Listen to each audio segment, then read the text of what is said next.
જુગનીની સૂંઢ. જુગની એક નાનકડી હાથણી હતી. તેને સૂંઢ ન હતી. એક દિવસ તે જંગલ તરફ ફરવા નીકળી. તેને એક જીરાફ મળ્યું. જીરાફે તેને તેની સૂંઢ વિશે પૂછ્યું. તેને એક ગેંડો મળ્યો. ગેંડાએ તેને પોતાના શિંગડા બતાવ્યા. થોડે આગળ જતા તેને એક દરિયાઈ ઘોડો મળ્યો. તેણે પણ તેની મજાક ઉડાવી. જુગની ઉદાસ થઈ ગઈ. એક કાગડાએ પૂછ્યું, શું થયું?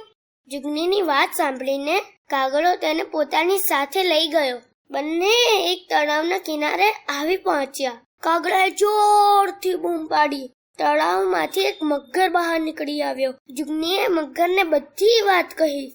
જુગનીએ પૂછ્યું, શું તું મને મદદ કરી શકીશ? મગરે તેનું નાક પકડીને ખેંચ્યું. તેનું નાક એક લાંબી સૂંઢ બની ગયું. જુગનીએ પરેશાન થઈને પોતાની સૂંઢને જોઈ. હવે તે ખૂબ ઊંચે લગાવેલા ફળ પણ ખાઈ શકે છે.